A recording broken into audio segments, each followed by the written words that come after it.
자, 그럼 이번 시간에 이제 스마트 성장에 대해서 알아볼 텐데요. 현대 도시계의 패러다임들 중에서 이제 뭐 개별적인 현장들을 살펴봤고, 그런 내용들 토대로 지금 현재 도시가 가장 지향하고 있는, 바라보고 있는 이 스마트 성장에 대해서 한번 이야기해 보도록 하겠습니다. 스마트 성장이라는 것은 기본적으로 토지 이용 간의 혼합, 즉 복합 용도 개발이든 MXD든 뭔가 토지 이용을 먼저 복합적으로 하자, 그런 개념이 될 것이고요. 고밀 건축 설계 방식을 채택한다. 그러니까 고층화 건물이죠. 뭐 마천루의 도시다 해가지고 막 이렇게 고층화 되고 있는. 그리고 주거 기회 및 선택의 다양성을 제공한다. 스마트 성장이라는 것은 다양한 주거지의 선택의 폭을 만들어 준다는 것. 그리고 보행이 편리한 커뮤니티 도시를 만들어 주겠다. 이런 것이 기본적인 원리가 될 것 같아요. 강한 장소성을 지니고 차별화되고 매력적인 커뮤니티 장소를 만들어서 사람들이 모일 수 있는 공간을 만들어주고, 오픈 스페이스, 농지, 자연 경관 및 환경적으로 중요한 지역을 보존한다. 또한 교통수단의 다양성을 제공함으로 인해서 보다 도시가 스마트해지게, 똑똑하게 개발하자, 이런 개념이 되겠죠. 그래서 스마트 성장이 이제 4대 정책, 4E 정책이라고 불리는 환경, 경제, 공평, 계약.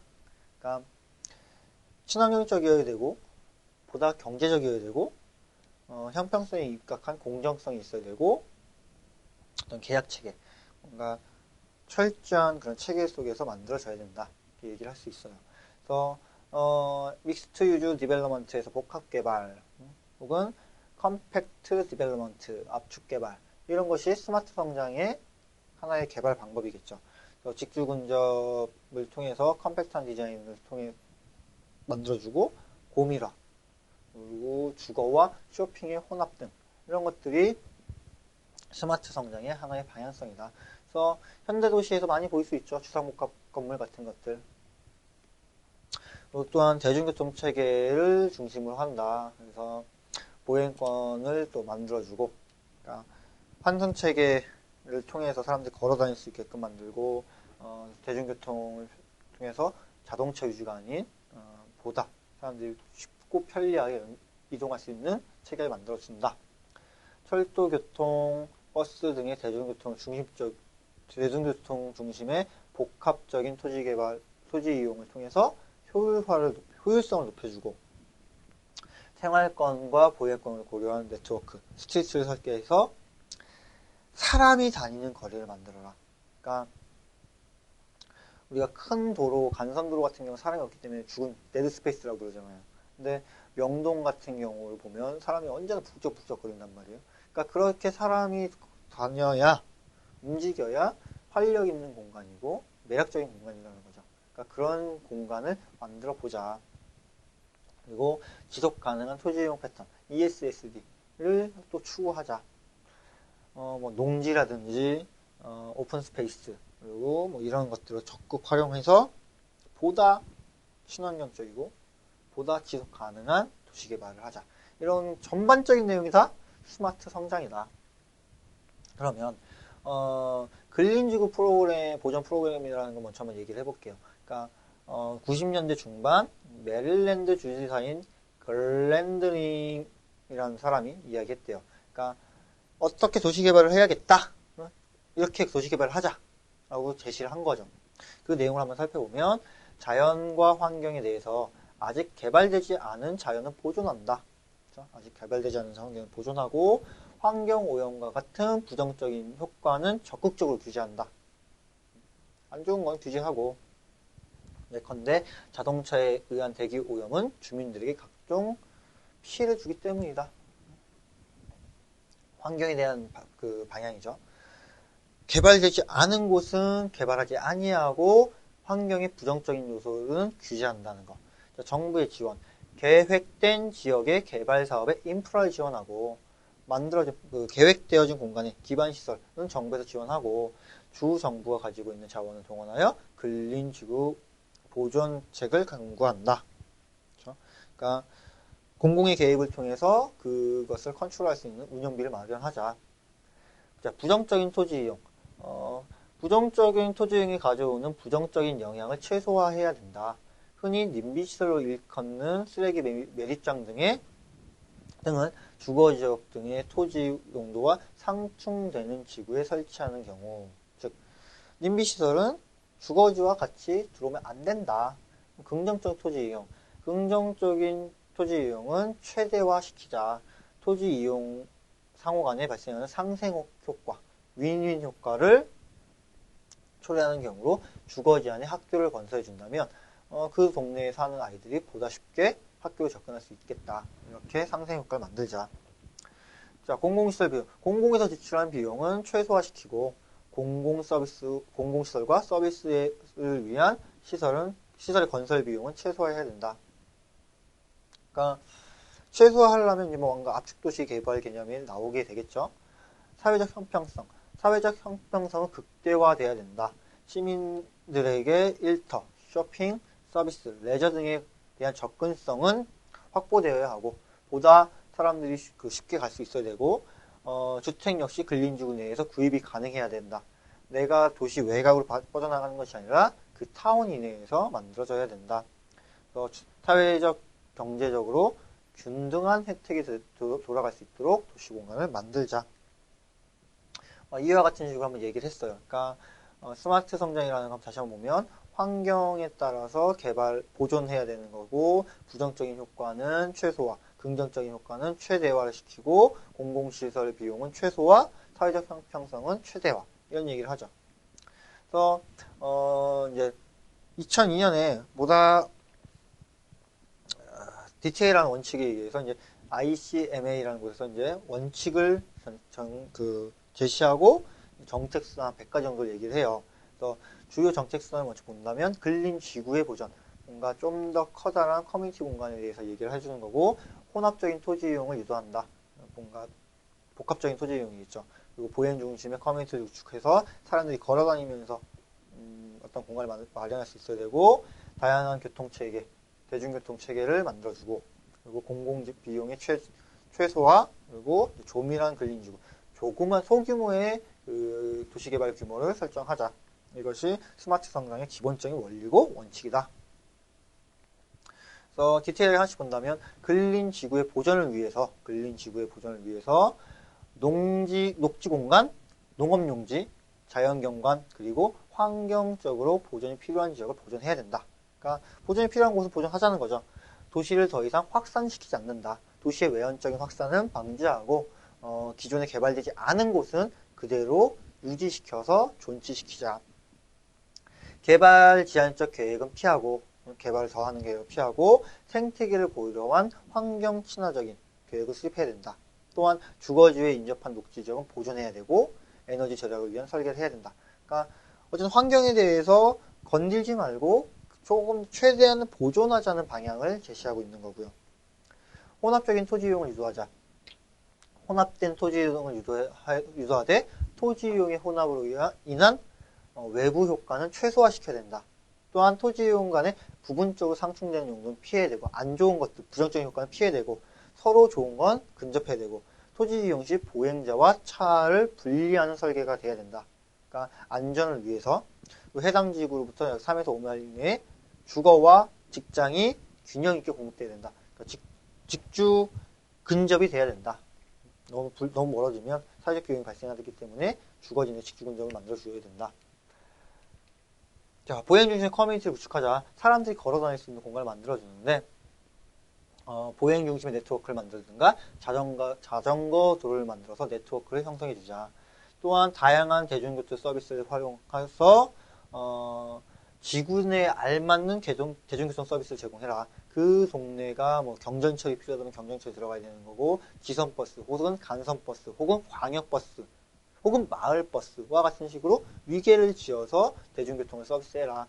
그리고 개별적인 대중교통은 연계성, 환승 시스템을 갖추어서 보다 쉽게 만들어주자. 이것이 스마트 성장의 내용이에요. 자, 또 공공비용 최소화. 다양한 주택 유형을 공급하고 다양한 선택의 폭을 줘야 되며 저소득층과 중소득층을 위한 주택이 있어야 되고 중정 또는 녹지가 있는 집합주택을 만들어서 보다 쾌적한 공간을 만들어 보자. 그러니까 이런 것들이 공공시설에 대한 내용이고요. 조밀한 근린주거. 장속성이 강하면서 매력 넘치는 근린주거를 만들어라. 사람들이 모여야 되고 사람들이 그 속에서 커뮤니티를 느낄 수 있는 매력적인 요소를 만들자. 그리고 커뮤니티의 공동체 의식. 우리 마을이에요, 우리 동네예요 라는 그런 생각을 고치실 수 있도록 해줘야 되고, 누구에게나 공평하고 최고의 효과적인 개발을 할 수 있도록 제시해주자. 그러니까 이런 것들이 이제 도시 개발, 스마트 성장의 방향성이라고 볼 수 있겠죠. 자, 스마트 성장과 도시 개발, 즉 지속 가능한 개발인 ESSD, 그리고 복합연구 개발인 MXD에 대해서 한번 이야기해 보면, 자, ESSD 우선 환경적으로 건전하고 지속 가능한 개발이다. 환경적으로 건전하고 지속 가능한 개발이다. 또 미래 세대의 욕구나 복지를 충족시킬 수 있는 능력과 여건을 저해받지 않는 상태에서 현 세대의 욕구를 충족하는. 많이 어렵죠? ESSD. 지속 가능한 개발. 즉 다음 세대한테 물려줄 수 있을 만큼 물려줄 수 있는 것을 보존하고 내 세대가 쓸 것만 쓰자는 거죠. 내 세대에서 다 써버리면 유한성이잖아요. 자원이라는 것은 유한한데 지금 이 시대에서 다 써버리면 우리 후손들이 쓸 게 없다. 그럼 우리는 우리 것만, 우리에게 주어진 것만 쓰자. 그게 ESSD의 기본적인 개념이다. 그래서 1972년 스톡홀름 UN 환경회의에서 얘기했고, 로마 클럽 보고서 성장의 한계에서 유래했죠. 자, 성장의 한계 어떤 거예요? 자원의 고갈과 유한성에 대한 인식이죠. 자, 시기적으로 봤으면 언제예요? 마추픽추 현장이 등장한 거죠. 이런 개념 나오고 나서 1977년에 마추픽추 현장이 나오잖아요. 마추픽추 현장이 어떤 거였어요? 지속 가능성과 환경에 대한 얘기잖아요. 즉 72년에 유엔에서 이제 환경에 대한 인식이 좀 나왔고, 이보다 이제 좀 더 강하게 어필이 되는 게 1992년 유엔 환경개발 회의에서 리우 회의, 즉 리우 회의에서 이야기하는 게 다들 이제 많이 알고 있죠. 그렇죠? 기본 개념은 이제 스톡홀름에서 얘기했지만 우리 인식 속에서는 이제 리우 회의부터 환경에 대한 이야기가 강하게 어필되는 거잖아요. 그래서 리우 환경에서 행동강경 아젠다 21을 선언을 통해서 ESSD는 등장한다. 그리고 2002년 남아프리카 공화국의 지속가능한 개발에 대한 세계 정상회의에서 아젠다 21의 실행 점검과 과제 도출, 그리고 이후 전 세계적 환경적 개발에 대한 트렌드로 정착을 했다. 그러니까 흐름상으로 본다면 ESSD라는 게 지속 가능한 개발, 후세한테 물려줄 수 있는 개발이라는 것이 어쨌든 환경 중시라잖아요. 환경 중시라는 건데, 그런 선언들을 본다면 이와 같이 흐름이 있었다. 그리고 도시계획으로 본다면 이제 마추픽추 현장이 그런 내용을 담고 있다. 자, ESS의 지향점, 우선 자연환경, 문화환경. 자연환경, 문화환경, 인간과의 관계를 중요시했다는 거고요. 단기적 환경뿐만 아니라 장기적인 환경, 즉 지금 현세의 시대뿐만 아니라 다음 세대까지 바라보는 예방적 조치가 있었다. 그리고 세대 내의 형평성과 세대 간의 형평성을 조율했다. 즉 지금 내 세대와 내 후손까지, 그런 다 내용이죠. 지향점이라는 게 내 세대가 쓸 수 있는 거, 내 후세가 쓸 수 있는 거. 자, 다음은 MXD, 복합용도 개발이에요. 자, 혼합적인 토지 이용을 근거로 주거, 상업, 업무, 문화 등의 다양한 용도가 합리적 계획에 따라 연계 개발되는 행위다. 그러니까 복합용도 개발이라는 거 우선 기본 개념은 그래요. 그러니까 독립적인 수익성을 가진 세 가지 이상의 용도를 수용해라. 그러니까 독립적 수익 구조. 우리가 주상복합 같은 경우는 복합 용도의 개발로 보질 못해요. 두 가지잖아. 주거에서 수익성을 창출하고 상업에서 수익성을 창출하고. 그러면 뭐 간단히 설명해서 그러면 옆에다 공장 조그맣게 두면 되지 않아요? 라고 얘기할 수 있는데, 나름의 어느 정도 일정의 영향력을 행사할 수 있게끔 들어온. 그러니까 우리 코엑스라든지 뭐 용산의 아이파크몰 같은 경우 그런 건 다 복합용도 개발이란 말이에요. 그러니까 별도의 수익성을 창출할 수 있는 문화센터, 뭐 극장과 같은 문화 공간, 그리고 쇼핑을 할 수 있는 그런 마트, 그리고 주거 같은 공간. 이게 같이 들어왔으니까 그런 건 복합용도 개발이 되는 거고. 주상복합은 주거와 상업 두 개밖에 없기 때문에 복합용도 개발의 범주에 들어가지 못하는 거고. 근데 복합용도에 들어가는 건 주거, 업무, 상업, 문화 등 다양한 용도가 혼합될 수 있다는 거고요. 그래서 이런 것 중에 요건 중에 하나는 이제 너무 복잡하지 않은 보행 동선이 필요하다. 그러니까 아무래도 다양한 시설들이 있고 다양한 기능들이 있기 때문에 동선이 너무 복잡하면은 그곳에 대한 접근성이 떨어진다.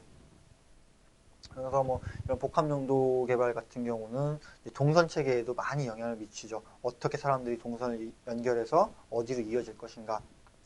그리고 한 해 계획에 의해 개발 계획에 의해 일관성 있게 개발된다. 즉 한 가지 플랜이 있으면 그 플랜에 맞게끔 주도적으로 전체 일체적으로 연결된다는 거잖아요. 주거 따로, 상업 따로, 공업 따로, 업무 따로, 문화 따로가 아니라 하나의 건물 안에, 하나의 건축물 안에서 일체적으로 일어나기 때문에 동선 체계가 아무래도 더 중요하고 보다 더 효과적으로 개발할 수 있는 방안에 대해서 플래닝 하게 된다. 뭐 이런 개념이 되겠죠. 설치 유형은 이제 건물적으로 본다면 수직, 그리고 수평, 그리고 플랫폼식에 있다. 수직이라는 건 뭐 계속 겹겹이 쌓는 거고, 수평처럼 옆으로 간다는 거고, 플랫폼은 단층 구조로 나와진다. 기능으로 본다면 주거 플러스 상업, 주거 플러스 업무, 상업 플러스 업무 등이 있다. 근데 우선 이것보단 더 합쳐져야 된다는 거고, 비율로 땄을 때 뭐 주거 중심형, 주거 보존형, 직주 분리형 이렇게 등이 있다. 이런 뭐 주상복합에 대해서 얘기를 하는 거고요. 우리나라 같은 경우가 그러니까 복합용도 개발이라는 게 우리나라 현행 법규상에 확실히 들어온 게 별로 없죠. 지금 현재 시점에서는 지구 단위 계획에서 복합용도 개발을 할 수 있도록 그걸 열어줬고, 혹은 역세권 특별법이죠. 역세권 특별법에서도 복합용도 개발이 좀 나와 있고, 도정법에 따라서 도정법의 고밀복합형 재정비 촉진지구 거기서도 이제 복합용도 개발에 대해서 얘기를 하고 있는데요. 아직 확실한 기준이 없는 거죠. 뭐 주거를 몇 프로 해서 얼마나 몇 프로 해야 된다 뭐 이런 기준이 없기 때문에 아직 선뜻 얘기하기는 그렇지만 기본 개념 원리는 다양한 기능들을 혼합시켜라. 또 우리나라 같은 경우는 솔직히 이게 조금 못하는 게 토지의 이용에 있어서 기능으로 분리를 한단 말이에요. 그 토지가 주거지역이냐 상업지역이냐 공업지역이냐 그에 따라서 규제가 걸리죠. 토지이용 규제. 그런 부분을 좀 해결할 수 있는 방안이 나와야 된다는 게 지금 현재의 시점이고요. 여러분은 그 정도까지는 아니더라도 기본적인 개념, 주상, 공록 세 가지 이상의 독립적인 수익 구조를 창출할 수 있는 공간을 만들어야 되는 게 복합용도 개발이다. 스마트 성장 이제 다음으로 본다면 스마트 성장에 따라서 만들어지고자 하는 도시. 그렇죠? 그러니까 우리가 지금 제일 처음으로 스마트 성장이란 무엇인가를 봤고 그 스마트 성장을 하기 위한 기법들을 봤어요. 그러면 그로 인해 만들어진 도시들이 뭐가 있을까? 자, 우선 컴팩시티, 압축 도시라는 거죠. 시가화된 기존의 도시 또는 신도시로 설정된 지역을 고밀도로 집중적으로 개발한다. 빡빡하고 높게 만든다는 거죠. 그래서 컴팩트 시티. 정말 압축시켜서 만드는 도시가 컴팩트 시티다. 그래서 자연자원 부분의 훼손을 막고 직주 근접을 통해서 교외 지역에서 발생하는 교통량을 최소화하여 인프라 및 에너지의 효율적인 이용을 도모한다. 그러니까 외연적 확산이 아니라 한 군데 집중적으로 하다 보니까 이쪽에서 공공시설 부분에 우리 스마트 성장 원칙 중에 하나잖아요. 공공시설의 인프라는 최소화해야 된다. 아무래도 규모가 작다 보면 인프라는 최소화될 것이고 규모가 작으니까 개발 안 된 공간은 보존할 수 있다는 특징이 있죠. 그렇죠? 그리고 이제 뭔가 에너지를 집약적으로 사용하는 건물 하나에서 다 이렇게 생산하고 처리해 버리니까 에너지 효율적인도 훨씬 더 좋다는 그런 개념이 나오겠죠. 그래서 압축 도시는 그 스마트 성장의 하나의 개발 기법으로 만들어진 도시라고 볼 수 있을 것 같고요. 주요 원칙은 지역적 개발 규모는 대중교통 기반의 형태가 될 수 있는 규모다. 즉, 대중교통이 처리할 수 있는 용량만큼 개발하라는 거죠. 대중교통 체계가 얼만큼 잘 갖춰지냐에 따라서 구매를 잡아라. 그러니까 이런 개념으로 살짝 어긋날 수 있긴 하겠지만 우리 제2롯데월드 만들어질 때 지금 이제 다 허가가 나고 진행되고 있는데 제2롯데월드가 만들어졌을 때 이 부분이 약간 걸렸던 거죠. 이 부분이. 그러니까 어쨌든 제2롯데월드도 그 초고층 건물이 들어오는 거잖아요. 그러면 압축도시 개발이란 말이에요. 정말 집약적인 토지 이용을 하는 거고 에너지 효율화를 하는 거고. 다만 기존의 그 잠실이라는 공간에서 교통량과 이런 문제가 있을 때 그런 초고층이 들어오면 주변 인프라가 감당하지 못하지 않겠느냐. 뭐 그런 개념이 한번 나온 적이 있었죠. 그래서 대중교통이 처리할 수 있는 규모로 압축도시 개발을 해야 되고 고밀 복합적 토지 이용 시 대중교통 중심의 개발을 해야 된다. 그러니까 차량 통행으로 하는 게 아니라 대중교통 정류장으로부터 보행 거리 내의 상업, 업무시설, 공공시설들이 혼합적으로 나와야 된다. 역을 중심으로 걸어 다닐 수 있는 공간을 만들어주고 지역 내의 상호 목적지 간의 친화적 보행 가로망이 있어야 된다. 그러니까 어떤 스팟, 그 상업지역의 주요 스팟이든 업무지역의 주요 스팟이든 그 목적지를 편하게 갈 수 있게끔 만들어줘야죠. 그러니까 그렇지 아니하다면 사람들이 보행권을 걷지 아니하다면 차량을 타고 가려고 할 거 아니에요. 그러니까 확실하게 그런 길을 만들어 주어서 걸어 다닐 수 있게끔 해라. 그러니까 이런 것도 좀 보면요.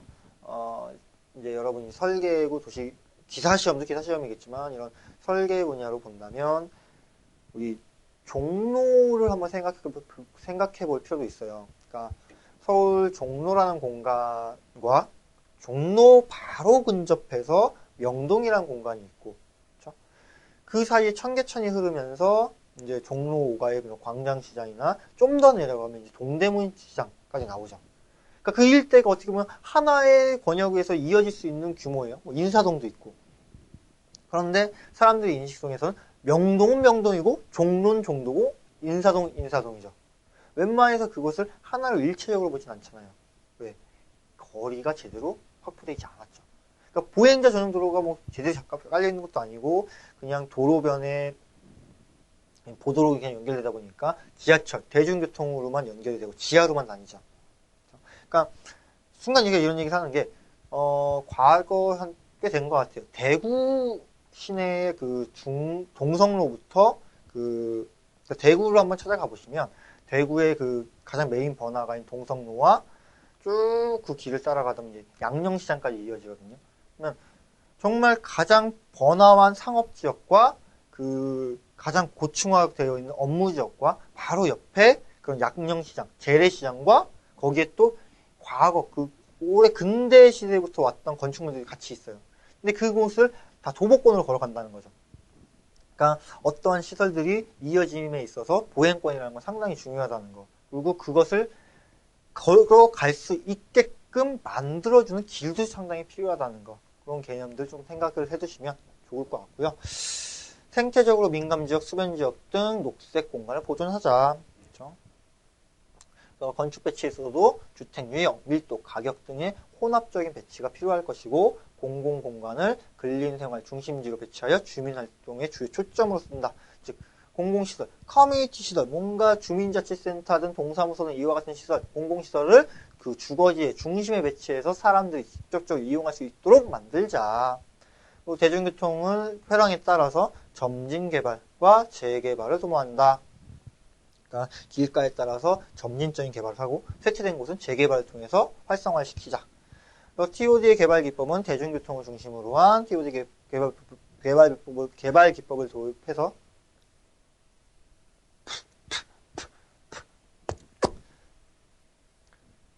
TOD 개발 기법을 도입합니다. 대중교통을 중심으로 한 TOD 개발 기법을 도입해서 여기 계속 저기 좀 해라.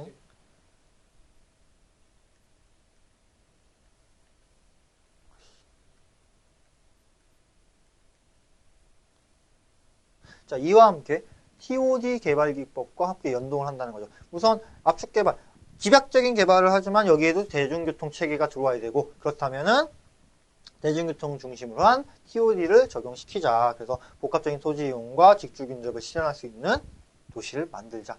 자, 압축도시라는 건 어쨌든 보행권과 대중교통이 같이 들어와야 되고 압축적인 토지 이용을 통해서 공공 비용이 최소화, 그 도시 그 자연 훼손의 최소화.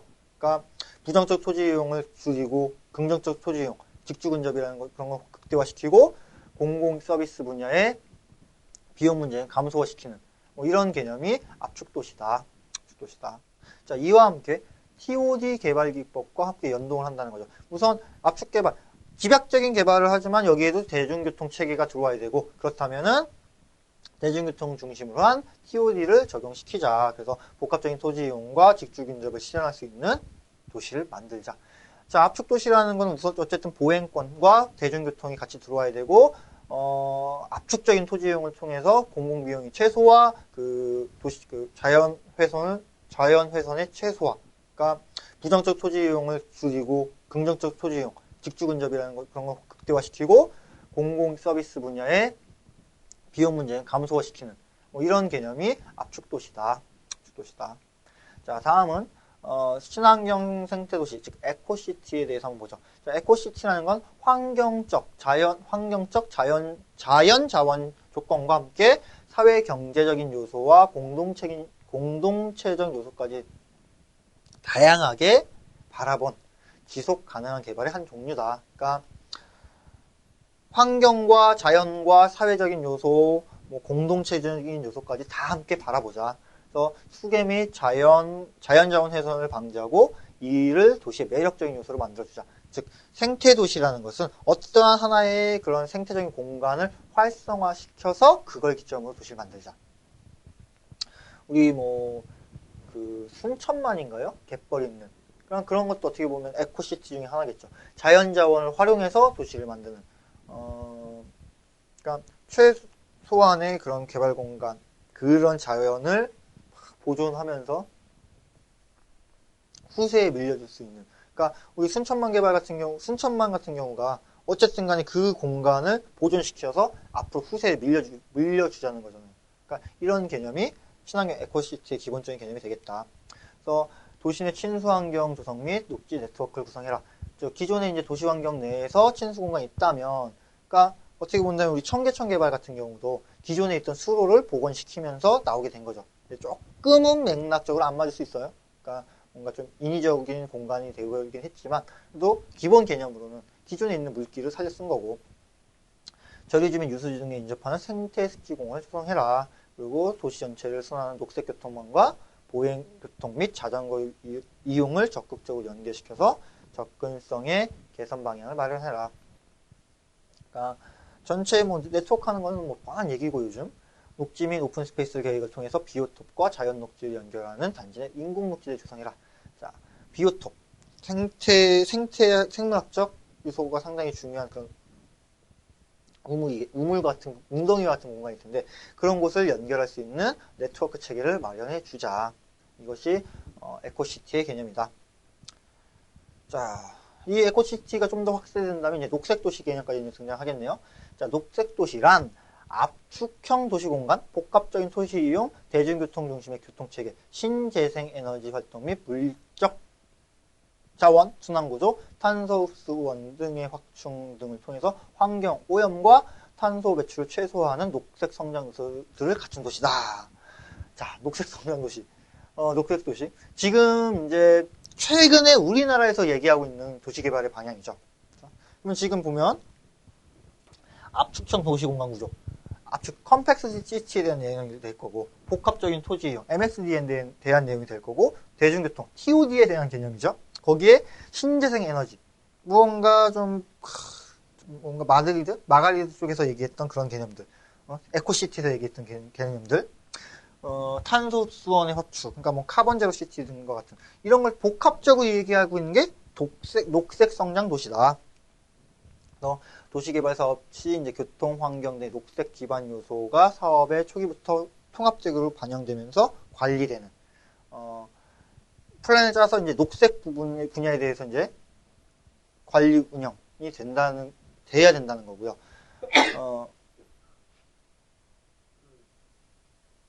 녹색 도시 개발을 유인할 수 있도록 효과적인 인센티브를 제공해라. 그러니까 어떤 친환경이든 녹색도 시티든 뭔가 그런 개념을 적용하려면 인센티브가 나와야 된다는 거죠. 그렇죠? 그래서 법령에서 정한 기준 이상의 우수 녹지 일정을 해야 된다는 한계점이 또 있다. 자, 다음은 역사 보존이네요. 역사 보존. 자, 다채로운 역사 공간의 힘을 가지고 주거지 내에서 강한 애착심, 애향심을 갖게 만들어주는. 그래서 주변 지역의 새로운 문화의 창조에 구심점적인 역할을 한다. 그러니까 역사 보존 도시라고 하면 우리 북촌의 한옥마을 같은 걸 생각하면 되겠죠. 북촌 한옥마을 같은 게 북촌이라는 한옥이라는 고유한 역사를 가지고 있음으로 인해서 그 동네에 사는 사람들이 자기 타운, 자기 마을에 대한 애양심이 상당히 높아지게 되는. 혹은 뭐 전주 한옥마을 이런 것도 역사 문화 보존 도시의 하나의 예가 되겠죠. 그래서 도시의 다양성을 부여해야 되고 도시의 역사성 부여를 통해서 도시 생활이 풍부해진다. 다양한 역사가 있다면 아무래도 훨씬 더 좋은 그런 공간이 나온다. 그래서 도시 생활 자원을 활용하고 도시의 아이덴티티를 추구해야 되며 역사 보존 도시에 대한 제도적 변천이 필요하다. 자, 여기 이렇게 해가지고 역사 보존 내용은 아예 드러내. 그러면 녹색 도시 끝나고 역사 도시는 아예 드러내는 걸로. 자, 다음은 슬로시티예요. 슬로시티라는 것은 생산성 지상주의를 탈피하고 전통 보존, 지역 공동체 중심, 친환경 기반을 해서 느림의 철학을 바탕으로 하는 지속 가능한 인간적 삶을 추구하는 기본 도시다. 그래서 뭐 치타슬로라고도 한다. 즉 우리가 현대 도시가 너무 빠르다. 그러니까 좀 천천히 하자. 이게 슬로시티의 기본 개념이겠죠. 그래서 뭐 99년에 슬로푸드 운동, 그러니까 천천히 먹을 수 있는 그런 음식 같은 거 그런 걸로 시작됐고 2002년 뭐 끄레베인 끼안띠시를 공식적으로 슬로시티로 지정했다라고 하네요. 그래서 지금 현재는 뭐 19개 국가 뭐 125개의 도시가 함께하고 있고 한국에는 신안, 완도, 장은, 담양, 하동 등이 슬로시티로 지정되어 있다. 슬로시티는 철저한 자연생태의 보존 및 생물학적 다양성을 보호하고 정통 문화에 대한 자긍심을 보존하고 천천히 만들어서 천천히 먹는 두부와 같은 음식들 뭐 그런 거겠죠. 그리고 이런 걸 통해서 지역의 특산품이든 지역경제 활성화를 도모할 수 있다. 그래서 모든 것은 이제 지역 주민들이 중심이 돼서 해야 된다. 그러니까 뭐 이것도 ESSD의 하나의 방향이긴 하겠지만은 그 속에 좀 더 주민의 입장에서 그 균형 개발 입장에서 도시를 바라보고 있는 것까지가 이제 슬로시티가 되겠네요. 그래서 이런 슬로시티는 이제 전통적인 산업을 육성할 수 있고요. 뭐 두부 만들기든 뭐 된장 만들기든 그렇죠? 그 전통 문화를 개선할 수도 있고 친환경 농산물을 통해서 보다 지역 경제에 이바지할 수 있다. 그리고 주민화합을 통해서 지역 공동체를 표출할 수 있다. 뭐 이런 개념이 슬로시티가 되겠네요. 자, 또 전체적으로 다시 한번 이렇게 본다면 이제 압축 도시, 뭔가 고밀도의 공간을 통해서 압축적인 개발을 하자는 거였고요. 친환경 생태 도시, 뭔가 자연 환경을 보존하자는 것, 그리고 녹색 도시라는 것은 스마트 성장이 바라봤던 모든 것을 통틀어서 우리 정부에서 주도하고 있는 도시 개발의 하나의 방향성이었고요. 슬로시티 같은 경우는 느림의 미학을 반영할 수 있는 천천히 살아가자는 의미에서 ESSD 지속 가능성 개발의 개념을 받아주고 지역 공동체 개발을 지향하는 도시 개발의 방법이 되겠다. 그래서 이렇게 본다면 이제 스마트 성장이라는 것이 뭐 어떤 느낌인지 이해되실 거예요. 그래서 현대 도시가 지금 흘러가고 있는 방향에 대해서 다시 한번 생각해 보시면 보다 좋은 도시의 모습을 만들어 볼 수 있겠죠.